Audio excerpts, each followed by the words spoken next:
ನಮಸ್ಕಾರ ಸ್ನೇಹಿತರೆ, ನಮ್ಮ ಚಾನಲ್ಗೆ ಎಲ್ಲರಿಗೂ ಸ್ವಾಗತ. ಇವತ್ತು ನಮ್ಮ ಕಿಚನ್ನಾಗ ರೆಡಿ ಆಗೈತಿ ಸೋಯಾ ವೆಜ್ ಪಲಾವು.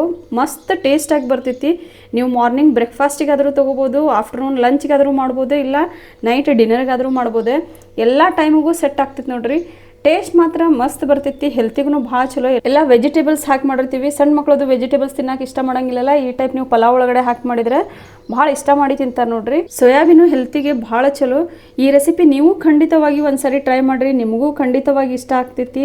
ಈ ವಿಡಿಯೋ ಎಂಡ್ ತನಕ ಸ್ಕಿಪ್ ಮಾಡ್ದೆ ನೋಡ್ರಿ, ಅಂದಾಗ ನಿಮ್ಗೆ ಗೊತ್ತಾಕೈತಿ. ಬರ್ರಿ ಹಂಗಂದ್ರೆ ನೋಡ್ಕೊಳ್ಳೋಣ ಸೋಯಾ ವೆಜ್ ಪಲಾವ್ ಹೆಂಗೆ ಮಾಡೋದಂಥೇಳಿ. ಸೋಯಾ ವೆಜ್ ಪಲಾವ್ ಮಾಡೋಕೀಗ ಫಸ್ಟ್ 1 ಇಂಚಿನಷ್ಟು ಹಸಿ ಶುಂಠಿ ಹೆಚ್ಚಿಟ್ಕೊಂಡಿನಿ, ಒಂದೆರಡು ಬೆಳ್ಳುಳ್ಳಿ ತೊಗೊಂಡಿದ್ದೀನಿ, ಒಂದು 4-5 ಮೆಣಸಿನ್ಕಾಯಿ ತೊಗೊಂಡಿದ್ದೀನಿ. ಮೆಣಸಿನ್ಕಾಯಿ ಏನೈತಲ್ಲ, ನಿಮ್ಗೆ ಖಾರ ಹೆಚ್ಚಿಗೆ ಇಷ್ಟ ಆದರೆ ಹೆಚ್ಚಿಗೆ ತೊಗೋಬೋದು, ಕಡಿಮೆ ಇಷ್ಟ ಆದರೆ ಕಡಿಮೆ ತೊಗೋಬೋದು. ಇವನ್ನೆಲ್ಲ ಈಗ ಮಿಕ್ಸಿಗೆ ಹಾಕ್ಕೋತೀನಿ ಫಸ್ಟ್. ಇದ್ರ ಜೊತೆಗೆ ಒಂದಿಷ್ಟು ಕೊತ್ತಂಬರಿ ಹಾಕ್ಕೊಳತ್ತೀನಿ. ಕೊತ್ತಂಬರಿ ಜೊತೆಗೆ ಒಂದಿಷ್ಟು ಪುದೀನಾನು ಹಾಕ್ಕೊಳತ್ತೀನಿ. ಈಗ ಇದನ್ನೆಲ್ಲ ಸ್ವಲ್ಪ ನೀರು ಹಾಕ್ಕೊಂಡು ಫೈನ್ ಪೇಸ್ಟ್ ಮಾಡ್ಕೊತೀನಂತೆ. ಸ್ವಲ್ಪ ನೀರು ಹಾಕ್ಕೋಬೇಕು, ಜಾಸ್ತಿ ಹಾಕ್ಕೋಬಾರ್ದು. ಇಲ್ಲೇ ಪೇಸ್ಟ್ ಮಾಡ್ಕೊಂಡಿದ್ದೀನಿ. ಇಲ್ಲೇ ಒಂದು ಸ್ವಲ್ಪ ಒಗ್ಗರಣೆಗೆ ಎಣ್ಣೆ ಬಿಸಿ ಮಾಡ್ಕೊಂಡಿದ್ದೀನಿ. ಇವಾಗ ಆಲ್ರೆಡಿ ಎಣ್ಣೆ ಬಿಸಿ ಆಗೈತೆ ಅಂತ ಅನ್ಸಾತೈತಿ. ಎಣ್ಣೆ ಕಾದೈತಿಗೆ 1 ಟೀ ಸ್ಪೂನ್ ಅಷ್ಟು ಸಾಸಿವೆ ಹಾಕ್ಕೋತೀನಿ. ಸಾಸಿವೆ ಎಲ್ಲ ಚೆನ್ನಾಗಿ ಅರಳು ಬರಬೇಕು. ಈಗ ಅರಳು ಬರಾಗ್ತಾವೆ, ಸೌಂಡ್ ಕೇಳ್ಬೋದು ನೀವು, ಚಟ್ ಚಟ್ ಅಂಥೇಳಿ. 1 ಟೀ ಸ್ಪೂನ್ ಅಷ್ಟು ಜೀರಿಗೆ ಹಾಕ್ಕೋತೀನಿ.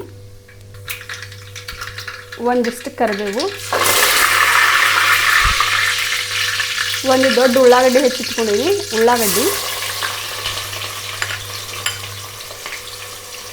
ಒಂದು ದೊಡ್ಡ ಗಜ್ಜರಿ ಹೆಚ್ಚಿಟ್ಕೊಂಡಿದ್ದೀನಿ, ಗಜ್ಜರಿ, ಒಂದು ಬೀಟ್ರೂಟು ಹೆಚ್ಚಿಟ್ಕೊಂಡಿದ್ದೀನಿ, ಹಾಕ್ಕೊಳತ್ತೀನಿ. ಒಂದು ಸ್ವಲ್ಪ ಬೀನ್ಸು, ಅದ್ರ ಜೊತೆಗೆ ಈಗ ಲಾಸ್ಟಿಗೆ ಟೊಮೆಟೊ ಹಾಕ್ಕೊತೀನಿ ಅಂತ. ಎಲ್ಲ ಹಾಕಿ ಹೈ ಫ್ಲೇಮ್ ಒಳಗೆ ಕರೆಕ್ಟಾಗಿ ಈಗ ಇದನ್ನ ಮಿಕ್ಸ್ ಮಾಡ್ಕೊಳ್ಳೋಣಂತೆ. ಇಲ್ಲಿ ಫುಲ್ ಹೈ ಫ್ಲೇಮ್ ಒಳಗೆ ಒಗ್ಗರಣೆ ಹಾಕ್ಬೇಕು, ಅಂದಾಗ ಮಾತ್ರ ನೀವು ಮಾಡುವಂಥ ಪಲಾವು ಮಸ್ತ್ ಟೇಸ್ಟ್ ಬರ್ತೈತೆ ನೋಡ್ರಿ. ಇಲ್ಲಿ ಸ್ವಲ್ಪ ನಾನು ಸೋಯಾಬೀನ್ ಶಾಂಡ್ಗಿ ತೊಗೊಳತ್ತೀನಿ. ಇವನ್ನ ನೆನೆಸೋದು ಏನಿಟ್ಟಿಲ್ಲ, ಡೈರೆಕ್ಟಾಗಿ ಹಂಗೆ ಹಾಕ್ಕೊಳತ್ತೀನಿ. ಈಗ ಒಗ್ಗರಣೆ ಒಳಗಡೆ ಮಿಕ್ಸ್ ಮಾಡ್ತೈತಿ, ಮತ್ತು ಅದ್ರ ಜೊತೆಗೆ ಪಲಾವ್ ಮಾಡಬೇಕಾದ್ರೆ ನೀರು ಹಾಕ್ತೈತಲ್ಲ, ಹೀಗಾಗಿ ನಾನು ಏನು ನೆನೆಸಿಟ್ಕೊಂಡಿಲ್ಲ. ನೆನೆಸಿಟ್ಕೊಂಡಿಲ್ಲ ಅಂದ್ರೂ ಟೇಸ್ಟ್ ಒಳಗೆ ಏನು ಚೇಂಜ್ ಆಗಂಗಿಲ್ಲ. ಆಮೇಲೆ ಕರೆಕ್ಟಾಗಿ ಒಳಗಡೆ ತನಕನೂ ಬೇಯ್ತಾವೆ ಪೂರ್ತಿ. ಈಗ ವೆಜಿಟೇಬಲ್ಸ್ ಎಲ್ಲ ಸ್ವಲ್ಪ ಕುಕ್ ಹಾಕತ್ತಾವು. ಅದ್ರ ಜೊತೆಗೆ ಈಗ ನಾನು ಮೊದಲೇ ಏನು ಪೇಸ್ಟ್ ಮಾಡಿ ಇಟ್ಕೊಂಡಿದ್ದೆಲ್ಲ ಆ ಪೇಸ್ಟನ್ನು ಹಾಕ್ಕೊಳತ್ತೀನಿ. ಇಲ್ಲೇ ನನ್ನ ಕಡೆ ಏನು ವೆಜಿಟೇಬಲ್ಸ್ ಇದ್ವಲ್ಲ ಆ ವೆಜಿಟೇಬಲ್ಸನ್ನು ಹಾಕಿದ್ದೀನಿ. ನಿಮ್ಮ ಕಡೆ ಎಕ್ಸ್ಟ್ರಾ ಬೇರೆ ಏನಾದರೂ ವೆಜಿಟೇಬಲ್ಸ್ ಇದ್ದರೆ ನೀವು ಹಾಕ್ಕೋಬೋದು. ಈಗ ನನ್ನ ಕಡೆ ಇಷ್ಟು ವೆಜಿಟೇಬಲ್ಸ್ ಐತಿ, ನಾನು ಇಷ್ಟು ಹಾಕಿದ್ದೀನಿ. ಇನ್ ಕೇಸ್ ನಿಮ್ಮ ಕಡೆ ಯಾವುದಾದ್ರೂ ವೆಜಿಟೇಬಲ್ಸ್ ಇಲ್ಲ ಅಂದ್ರೂ ನಡೀತೈತಿ, ಅದೊಂದು ಬಿಟ್ಟು ಬಾಕಿ ಎಲ್ಲ ಹಾಕಿ ಮಾಡ್ಬೋದು ನೋಡ್ರಿ. ಇಲ್ಲೇ ಅನ್ನಕ್ಕೆ ಹಾಕೋ ಎಲೆ 2 ತೊಗೊಂಡಿದ್ದೀನಿ, ಎಲೆ ಹಾಕ್ತಾಯಿದ್ದೀನಿ. ನಮ್ಮ ಮನೆಯೊಳಗೆಲ್ಲ ಯೂಶ್ವಲಿ ಕುಂಡ್ಲ ಒಳಗಡೆ ಹಿಂಗೆ ನೆಲದೊಳಗಡೆ ಹಚ್ಚಿಟ್ಟಿರ್ತೀವಿ ನಾವು ರೈಸ್ ಪ್ಲಾಂಟನ್ನು. ಇದು ಎಲೆ ಹಾಕೋದ್ರಿಂದ ರೈಸ್ ಘಮ ಘಮ ಪರಿಮಳ ಮಸ್ತ್ ಬರ್ತೈತಿ. ಇನ್ ಕೇಸ್ ನೀವೇನಾದರೂ ಬಾಸ್ಮತಿ ಅಕ್ಕಿ ಯೂಸ್ ಮಾಡತ್ತಿದ್ರೆ ಇದು ಹಾಕೋದು ನೆಸರಿ ಇಲ್ಲ. ನಾ ಇಲ್ಲಿ ನಾರ್ಮಲ್ ರೆಗ್ಯುಲರಾಗಿ ಏನು ಊಟಕ್ಕೆ ಯೂಸ್ ಮಾಡ್ತೀವಲ್ಲ ಅದೇ ರೈಸನ್ನೇ ಯೂಸ್ ಮಾಡತ್ತೀವಿ. ಈಗ ಇದ್ರ ಜೊತೆಗೆ ಪಲಾವ್ ಮಸಾಲ ಹಾಕ್ಕೊಳತ್ತೀನಿ. ನಾನು ರೆಡಿಮೇಡ ಪಲಾವ್ ಮಸಾಲ ಹಾಕ್ಕೊಳತ್ತೀನಿ.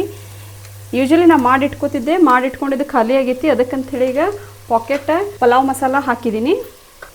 ಪಲಾವ್ ಮಸಾಲ ಒಳಗೆ ಎಲ್ಲ ಪೂರ್ತಿ ಮಸಾಲ ಇರ್ತೈತಿ, ಅದಕ್ಕಂತೇಳಿ ಎಕ್ಸ್ಟ್ರಾ ಮತ್ತು ಮಸಾಲೆ ಪುಡಿ ಏನು ಹಾಕಾಕತ್ತಿಲ್ಲ. ನಾನು 1 ಟೀ ಸ್ಪೂನ್ ಅಷ್ಟೇ ಅರಿಶಿನ ಪುಡಿ ಹಾಕ್ಕೊಂಡಿದ್ದೀನಿ.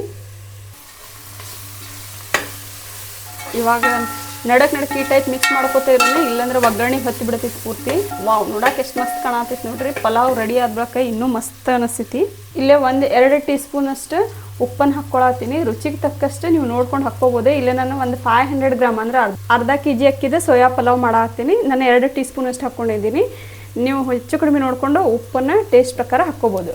ಇವಾಗ ಎಲ್ಲ ತರಕಾರಿನೂ ಕರೆಕ್ಟಾಗಿ ಸ್ವಲ್ಪ ಕುಕ್ ಆಗೈತಿ ಅಂತ ಅನ್ಸಾತೈತಿ. ಇದೇ ಟೈಮಿಗೆ ಈಗ ನಾ ಇಲ್ಲೇ ಈ ಗ್ಲಾಸ್ನಿಂದ 2 ಗ್ಲಾಸ್ನಷ್ಟು ಅಕ್ಕಿ ತೊಗೊಳಕತ್ತೀನಿ. ಅದಕ್ಕಂಥೇಳಿ ಈಗ 5 ಗ್ಲಾಸ್ ನೀರನ್ನು ಹಾಕ್ಕೊಳತ್ತೀನಿ.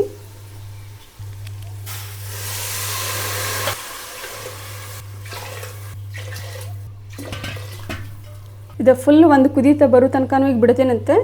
ಯೂಶ್ವಲಿ ನಾವು ರೈಸ್ ಮಾಡಬೇಕಾದ್ರೆ 1 ಗ್ಲಾಸ್ ರೈಸ್ ತೊಗೊಂಡ್ವಿ ಅಂದರೆ 2 ಗ್ಲಾಸ್ ನೀರು ತೊಗೋತೀವಿ. ಬಟ್ ಇಲ್ಲಿ ಸ್ವಲ್ಪ ವೆಜಿಟೇಬಲ್ಸೂ ಕುಕ್ ಆಗಬೇಕಲ್ಲ, ಅದಕ್ಕೂ ನೀರು ಬೇಕಾಗ್ತೈತಿ. ಅದಕ್ಕಂಥೇಳಿ 2 ಗ್ಲಾಸ್ ಅಕ್ಕಿಗೆ ನಾನು 5 ಗ್ಲಾಸ್ ನೀರು ಹಾಕಕತ್ತೀನಿ. ಅಂದಾಗ ಕರೆಕ್ಟಾಗಿ ಉದುರಾಗಿ ಬರ್ತೈತೆ ನೋಡ್ರಿ. ಈಗ ಒಂದು ಕುದಿ ಬರಾಕ ಬಿಡ್ತೀನಿ ಇದನ್ನ. ಇಲ್ಲಿ 2 ಗ್ಲಾಸ್ನಷ್ಟು ಅಕ್ಕಿ ಸ್ವಚ್ಛಗೆ ತೊಳೆದು ಇಟ್ಕೊಂಡಿದ್ದೀನಿ. ಇದನ್ನೇನು ನಾನು ಮೊದಲಿರ್ತೇನೆ ನೆನೆಯಾಕಿಟ್ಟಿಲ್ಲ, ಜಸ್ಟ್ ಈಗ ತಾನೇ ತೊಳ್ಕೊಂಬಂದೀನಿ. ಈಗ ಆಲ್ರೆಡಿ ಇಲ್ಲೇ ಒಗ್ಗರಣೆ ಹಾಕಿದ್ವಲ್ಲ ಅದು ನೀರು ಫುಲ್ ಕುದಿಯತೈತಿ. ಇದು ಕುದಿಯುವಂಥ ಒಗ್ಗರಣೆಗೆ ಪೂರ್ತಿ ರೈಸನ್ನು ಹಾಕ್ಕೊಳತ್ತೀನಿ. ಈ ಅಕ್ಕಿ ಮತ್ತು ಪೂರ್ತಿ ನೀರು ಎಲ್ಲ ಮಿಕ್ಸ್ ಆಗುವಂಗೆ ಈ ಟೈಪ್ ಮಿಕ್ಸ್ ಮಾಡ್ಕೊಂಡು ಸ್ಟಾರ್ಟಿಂಗ್ 1-2 ನಿಮಿಷ ಹೈ ಫ್ಲೇಮ್ ಒಳಗಡೆ ಇಟ್ಕೊಂಡು ಒಂದು ಕುದಿ ಹತ್ತಂದ್ರೆ ಫ್ಲೇಮನ್ನು ಲೋ ಮಾಡಿ ಇಟ್ಕೊಂಡ್ಬಿಡ್ತೀನಿ. ಲೋ ಮಾಡಿ ಇಟ್ಕೊಂಡು ಫುಲ್ ಅನ್ನ ರೆಡಿ ಆಗಿಬಿಡ್ತೀನಿ ನೋಡ್ರಿ. ಅಲ್ಲಿ ಆಲ್ರೆಡಿ ಈಗ ವೆಜ್ ಸೋಯಾ ಪಲಾವ್ ರೆಡಿ ಆಗತೈತಿ. ಅದ್ರ ಜೊತೆಗೆ ಇವಾಗ ಸಿಂಪಲ್ ಆದ ರೈತಾ ಮಾಡತ್ತೀನಿ ನೋಡ್ರಿ. ರೈತಾ ಮಾಡೋಕೆ ಈಗ 1-2 ಕಪ್ನಷ್ಟಿಲ್ಲೇ ಮೊಸರು ತೊಗೊಂಡಿದ್ದೀನಿ. ಆ ಮೊಸರಿಗೆ ಒಂದು 1/2 ಟೀ ಸ್ಪೂನಷ್ಟು ಉಪ್ಪು ಹಾಕ್ಕೊಳತ್ತೀನಿ. ರುಚಿಗೆ ತಕ್ಕಷ್ಟು ನೋಡ್ಕೊಂಡು ನೀವು ಹಾಕ್ಕೋಬೋದು. 1 ಟೀ ಸ್ಪೂನಷ್ಟು ಸಕ್ಕರೆ ಹಾಕ್ಕೊಳತ್ತೀನಿ. ನಾವು ಹೋಟೆಲ್ ಒಳಗದು ಹೋದಾಗ ರೈತಾ ಕೊಟ್ಟಿರ್ತಾರಲ್ಲ, ರೈತಾ ಡಿಫ್ರೆಂಟಾಗಿ ಸ್ವೀಟಾಗಿ ಟೇಸ್ಟಾಗಿ ಬಂದಿರ್ತೈತಿ ನೋಡ್ರಿ. ಯಾಕಂದರೆ ಅದಕ್ಕೆ ಸಕ್ಕರೆ ಹಾಕಿರ್ತಾರೆ, ಅದಕ್ಕಂತ ಅಷ್ಟು ಟೇಸ್ಟಾಗಿ ಬಂದಿರ್ತೈತಿ. ನಿಮಗೆ ಸಕ್ಕರೆ ಜಾಸ್ತಿ ಇಷ್ಟ ಆಗಂಗಿಲ್ಲ, ಸ್ವೀಟ್ ಇಷ್ಟ ಆಗಂಗಿಲ್ಲ ಅಂದ್ರೆ 1 ಟೀ ಸ್ಪೂನ್ ಬದಲಿ 1/2 ಟೀ ಸ್ಪೂನ್ ಆದರೂ ಹಾಕ್ಕೋಬೋದು. ಒಂದು ಉಳ್ಳಾಗಡ್ಡಿ ಹೆಚ್ಚಿಟ್ಕೊಂಡಿದ್ದೀನಿ, ಸಣ್ಣದಾಗಿ ಉಳ್ಳಾಗಡ್ಡಿ ಹಾಕ್ಕೊಳತ್ತೀನಿ. ಅದ್ರ ಜೊತೆಗೆ ಒಂದು ಸಣ್ಣ ಮೆಣಸಿನ್ಕಾಯಿ ಸಣ್ಣದಾಗಿ ಹೆಚ್ಚಿಟ್ಕೊಂಡಿದ್ದೀನಿ. ಮೆಣಸಿನ್ಕಾಯಿ ಖಾರ ಇಲ್ಲ, ಅದಕ್ಕಂತೇಳಿ ಪೂರ್ತಿ ಒಂದು ಮೆಣಸಿನ್ಕಾಯಿ ಹಾಕೀನಿ. ನಿಮ್ಮ ಖಾರ ಇಷ್ಟ ಆಗಂಗಿಲ್ಲ ಅಂದರೆ ಹಾಕಾಕೋಬೇಡ್ರಿ, ಹಂಗೆ ಬಿಟ್ಬಿಡ್ರಿ. ಇವು ಮೆಣಸಿನ್ಕಾಯಿ ಖಾರ ಇಲ್ಲ, ನಮ್ಮ ಮನೆಯವ್ರ ಖಾರನೂ ಇಷ್ಟ ಆಕೈತಿ, ಅದಕ್ಕಂತ ಹಾಕಿದ್ದೀನಿ. ಸ್ವಲ್ಪ ಕೊತ್ತಂಬರಿ ಸಣ್ಣದಾಗಿ ಹೆಚ್ಚಿಟ್ಕೊಂಡಿದ್ದೀನಿ, ಕೊತ್ತಂಬರಿನೂ ಹಾಕ್ಕೊಳತ್ತೀನಿ. ಇದೆಲ್ಲ ಸೇರಿಗೆ ಕರೆಕ್ಟಾಗಿ ಮಿಕ್ಸ್ ಮಾಡೋಣ.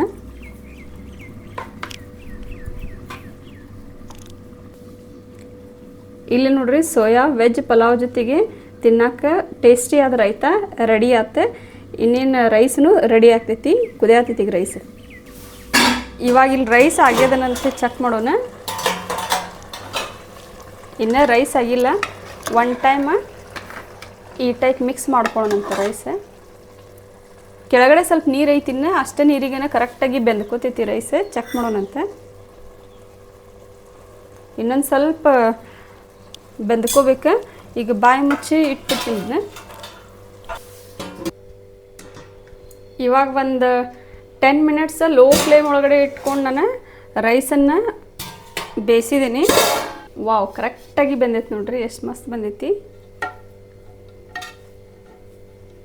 ಎಷ್ಟು ಉದುರಾಗಿ ಬಂದೈತೆ ಅಂಥೇಳಿ. ಈ ಟೈಪ್ ರೈಸ್ ಬಂದರೆ ತಿನ್ನಕ್ಕೆ ಮಸ್ತ್ ಟೇಸ್ಟ್ ಅಂತ ಅನಿಸ್ತೈತಿ ನೋಡ್ರಿ.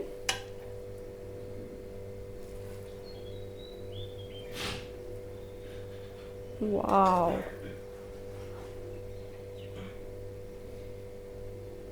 ಇಲ್ಲಿ ನೋಡ್ರಿ ಸೋಯಾ ವೆಜ್ ಪಲಾವ್ ರೆಡಿ ಆಗೈತಿ. ಎಷ್ಟು ಮಸ್ತ್ ಕಾಣತೈತಲ್ಲ, ಕಾಣೋದಷ್ಟೇ ಅಲ್ಲ ತಿನ್ನಾಕೂ ಮಸ್ತ್ ಆಗಿರ್ತೈತಿ. ರೈಸ್ ಎಷ್ಟು ಉದುರಾಗಿ ಬಂದೈತಿ ನೋಡ್ರಿ. ನಾ ಹೇಳ್ದಂಗೆ ನೀರಿನ ಪ್ರಮಾಣ ಮತ್ತು ಅಕ್ಕಿ ಪ್ರಮಾಣ ತಗೋರಿ. ನೀವು ಮಾಡೋ ರೈಸನ್ನು ಹಿಂಗೆ ಉದುರಾಗಿ ಚಲೋ ಬರ್ತೈತಿ. ಮಿಜ್ಜಿ ಆದರೆ ಚಲೋ ಅನ್ಸಂಗಿಲ್ಲ ರೈಸ್, ಹಿಂಗೆ ಉದುರಾಗೇ ಇರ್ಬೇಕು. ಎಷ್ಟು ಮಸ್ತ್ ಬಂದೈತಿ ನೋಡ್ರಿ ರೈಸ್. ಸೋಯಾನು ಕರೆಕ್ಟಾಗಿ 100% ಕುಕ್ ಆಗಿದೆ, ಎಲ್ಲ ವೆಜಿಟೇಬಲ್ಸು ಕುಕ್ ಆಗ್ಯಾವು. ಇವಾಗ ಸ್ವಲ್ಪ ಟೇಸ್ಟ್ ಮಾಡೋಣ.